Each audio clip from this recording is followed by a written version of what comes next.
Hello সবাইকে, good morning, welcome back to my channel. আজ হচ্ছে নীল ষষ্ঠী, আজকে রবিবার। তো আজকে সকাল সকাল উঠে স্নান টান করে একদম নতুন একটা ড্রেস পরে নিয়েছি। আজকে এখন আমি পুজো করব আর মন্দিরে যাব জল ঢালতে। আমি বাড়িতেও একটু জল দেবো শিবের মাথায়, আর মন্দিরেও যাব। তো যে বাবা সকালবেলা সমস্ত কিছু কেটে ধুয়ে দিয়েছে একদম রেডি করে, যাতে অসুবিধা না হয় আমার। আর এদিকে সব কিছু জোগাড়যন্ত্রী করতে হবে আস্তে আস্তে। তো আজ হচ্ছে নীল পুজো। তো তোমরা সঙ্গে থাকো, সাথে থাকো, দেখতে থাকো আমি কিভাবে আজকে সারাদিনটা কাটাই আমার ছোট্ট ছানাকে নিয়ে এবং আমার পরিবারকে নিয়ে, সেটাই তোমাদের সাথে শেয়ার করবো। সঙ্গে থাকো, সাথে থাকো, দেখতে থাকো। এখানে গোটা ফল রয়েছে, এখানেও রয়েছে গোটা ফল। আমাকে কোনটা কাটতে হবে আর কোনটা নিয়ে যেতে হবে বুঝতে পারছি না। মন্দিরে যাব বলেছি, তো সব কিছু আয়োজন করে দিয়েছে। এখানে মিষ্টি, দই টই সব রয়েছে। সাবুটা ভেজাতে হবে। বাবা, এই যে মন্দিরে যাওয়ার আগে খুব সুন্দর করে আমি বাড়িতে নিত্য পুজোটা সেরে নিলাম।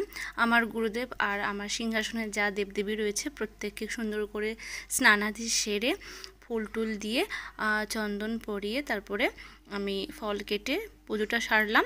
এবারে আমি আমার বাড়িতেই আগে নীল পুজোটা করব, মানে নীল ষষ্ঠী যে পুজোটা সেটা আগে বাড়িতেই সেরে নেব, তারপরে যাব মন্দিরে। তো এখানে আমি শিব ঠাকুরকে নিচে নামিয়েছি, পঞ্চামৃত তৈরি করেছি, ফুল বেলপাতা সব কিছু আয়োজন করলাম। এখানে মোমবাতি, পৈতে আর রয়েছে কিছু ফল কেটে রেখেছি, 5 রকমের ফল রেখেছি, দই, আকন্দমালা সব কিছু কিন্তু রেডি করে নিয়েছি।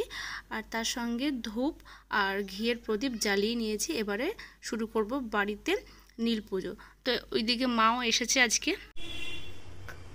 হাসোরা আমি দেখিনি, তার আমার দেখতে তাহলে কি হয়েছে, কেমন লাগে বেশটা নেই মাথায়।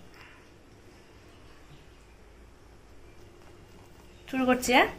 শিব পুজো কিভাবে করতে হয় বা কি নিয়ম আমরা ঘরে ঘরে মেয়েরা কিন্তু জানি, এবং আমরা এটাও জানি যে আমাদের ভোলে বাবা কিন্তু অল্পতেই সন্তুষ্ট, একটু জল আর বেলপাতাতে।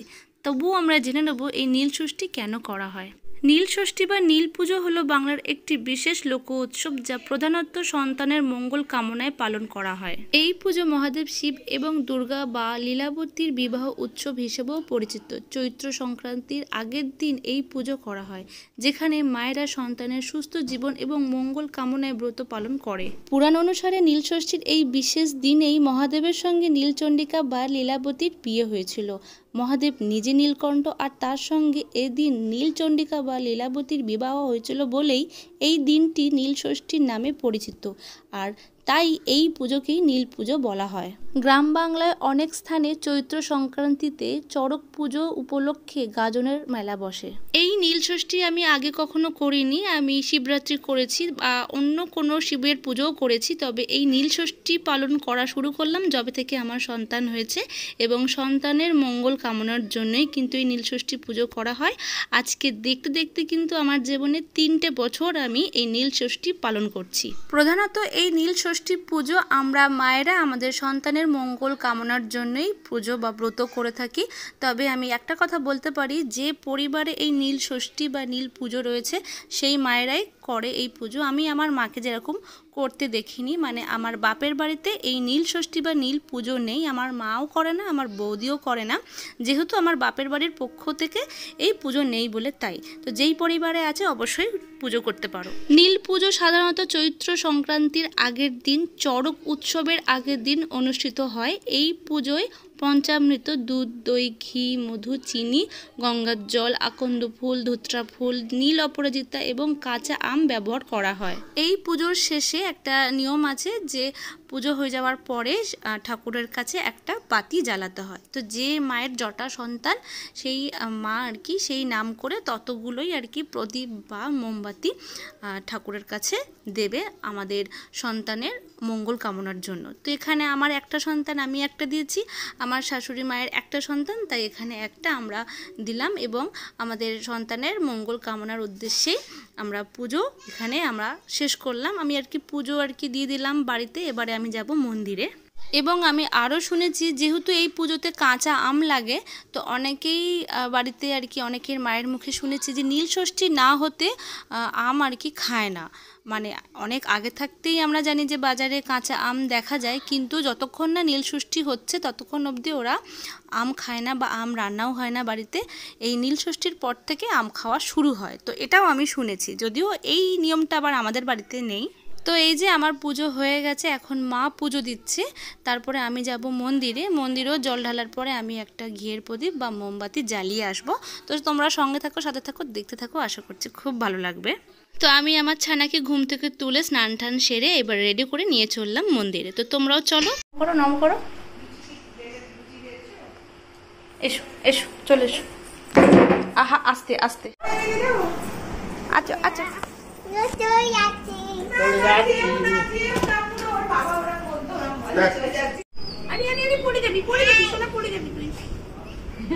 বাবা যাচ্ছে নাকি না জিজ্ঞেস করছি, তাই যাবে বলে রেডি, তাই তো চিনি না তো। হ্যাঁ তাও, হ্যাঁ ওইটা তাও চিনা হয়ে গেছে আমার, তাও চেনা। চলে যাচ্ছে চলে যাচ্ছে, চলো দাঁড়া দাঁড়া দাঁড়া দাঁড়া দাঁড়া।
যাবো তো যাবে তো।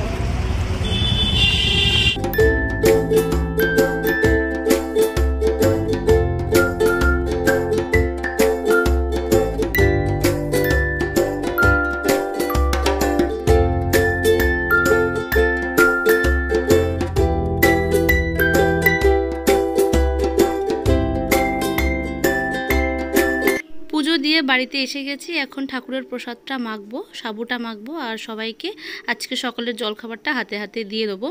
তো চলো আমরা খেয়ে নিই, তারপরে কথা হচ্ছে। ওই যে কাঁসার বাসন তো, ওগুলো আবার যদি নষ্ট হয়ে যায় আর কি, দাগ হয়ে যায়।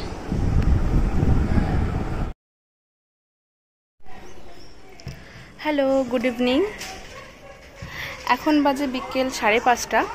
তো এখন বেরোবো একটু আমি আর ওর বাবা, মানে পরীর বাবা। পরীকে নিয়ে যাব না, আর পরীকে নিয়ে গেলে একটু বাইরে একটু আশেপাশে ঘুরিয়ে আবার ওকে রেখে যাব। ওকে বেশি দূরে নিয়ে যাব না, কারণ আমরা বাইকে অনেকটা ট্রাভেল করবো, তো তার জন্য এমনি আর কি ঘুরতে বেরোবো, তার জন্য, বিশেষ কোথাও না। আর আজকে সকাল থেকে নীল পুজো ছিল, নীল ষষ্ঠী ছিল, দেখলে সকাল থেকে পুজো করেছি। আর এখন একটু দুপুরে রেস্ট নিয়ে সন্ধ্যাবেলায় বেরোচ্ছি। তো চলো দেখতে থাকো। ওই ড্রেসটাই পরে নিয়েছি, সকালের ড্রেসটাই, আর ওটা চেঞ্জ করে আর কি খাওয়া দাওয়া সেরে টেরে রেস্ট নিয়ে তারপর এখন আবার এটা পরলাম। এখন 5:30 বাজে, 5টা 5:30, কিন্তু দেখো এখনও সকালের মতন রোদ্দুরটা রয়েছে আকাশে, বেশ আর কি ঝলমলে আর কি চারিদিকটা।